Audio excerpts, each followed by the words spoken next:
No Man's Sky's 9th expedition, Utopia, part of the Fractal update, may trip you up on occasion despite being one of the more simple in structure.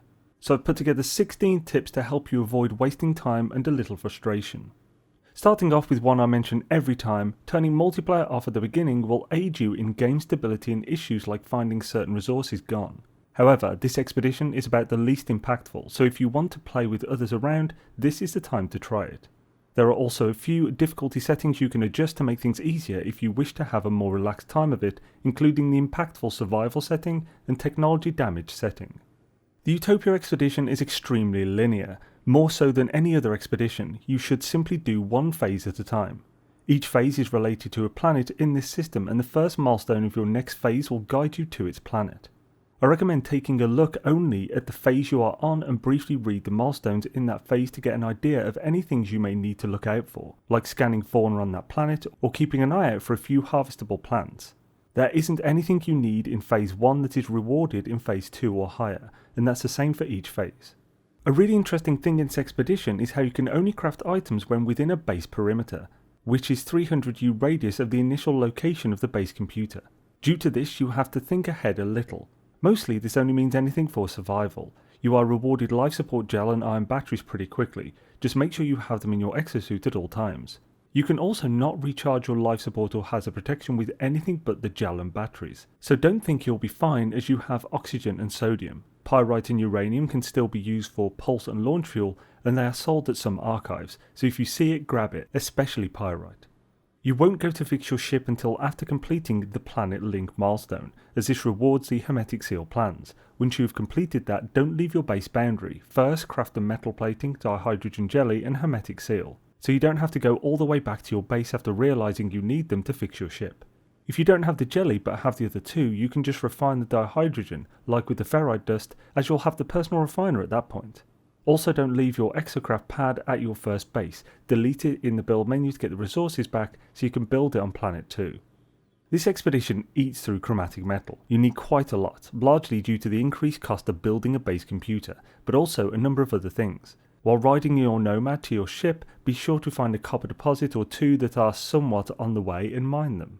Just grab every one you see. You'll need a few thousand chromatic metal overall, so grabbing and auto refining as you go is nice and efficient. Along with chromatic metal, you'll need even more pure ferrite, or at least as much. Completely solve this need by finding a patch of dark ground on any of the planets when already airborne and shoot the ground to destroy many small rocks at once, gathering ferrite dust extremely quickly. This also works for dihydrogen from crystals and carbon from small plants or trees. Upon completing Outpost Alpha before leaving the starting planet and completing Phase 1, you'll be given 3 inventory slots for your exosuit. Using these to unlock 2 or 3 of your exosuit supercharged slots will give you a massive initial boost. These supercharged slots in exosuits are always in the same place for everyone, so use this image to unlock yours and then use them for your jetpack main module and a shield module or similar to gain a huge advantage early on.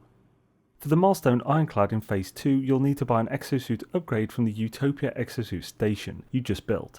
But don't buy the Airburst engine plans or the Hazmat Gauntlet plans, as they are both rewarded from milestones. Not only that, but the Airburst engine is even rewarded pre-packaged from a milestone on the next planet, so save yourself resources and don't bother building it from the plans. Humming Sacs can be found in caves on the second planet, so for completing Albumen spawn, just scan around and look a little downward. When you see their marker, focus it and manipulate the terrain a little to the side of it until you break into the cave where they are without accidentally removing the ground beneath them and destroying them, then loot away. Planet 2 requires you to scale a volcano. This has already killed a lot of players, but you just need to be careful. The milestone Caldera wants you to scale it on foot, but you don't have to do it all the way. Jump in your trusty Nomad and drive most of the way up the nearest volcano. Wait for it to blow its load, then jump out and quickly hover the rest of the way up. But don't jump into the lava. Stand on the peak bits of rock. This won't horribly burn you, but should be enough to trigger the complete. If it doesn't, just hover a little over the lava, then go straight back before it can properly hurt you, and then get the hell out of there before it blows. Optionally, if you are unsure about it, you can move all of your exosuit items to your Nomad for safekeeping. If you do happen to perish on the mission, you won't lose everything in a grave you can't reach. Bittersweet cocoa is made by processing impulse beans in the nutrient processor. You only need to make one, and impulse beans are found everywhere on Planet 3 for completing local delicacies. Bittersweet cocoa can also be eaten to gain 20% fuel on your life support, so a handy backup for life support gel if you are running low. Pilgrim's Tonic is made by processing Starbulb twice. You can find Starbulb naturally all over Planet 3, though you'll need the Hazmat Gauntlets to harvest them, which you are rewarded the plans for from harvesting humming Sacs on the previous planet, so provided you are clearing the phases one at a time, you'll be all good. When selecting a multi-tool blueprint to purchase for the Phase 4 milestone Omni-tool, don't pick up the survey device, as you are rewarded with this later, just in time for when you'll need it. The final milestone of Phase 4 requires you to purge 8 hungering tendrils. These are the sandworm larvae that shoot out of the ground around these nest objects. You only need to kill 1 or 2 of them on foot, at which point xenomorphs will attack you. This is the other point in the expedition a lot of people die. You can evade them by running off or even jumping in your ship and lifting off, but if the sentinels are on your case, I would recommend running. Getting far away quickly will lose the sentinels, giving it a short time will allow the xenomorphs to disappear. The other 6 hungering tendril larvae can be purged using your ship if you wish for an even safer tactic. Syrupy Viscera is crafted by cooking the fleshy ropes in the nutrient processor.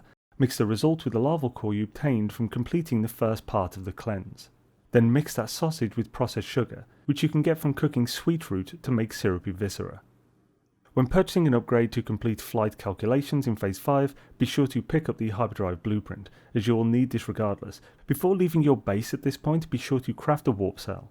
I hope these tips were helpful in your journey towards rebuilding the totally perfect and not at all creepy Utopia in the stars. Check out one of these videos next for more No Man's Sky knowledge.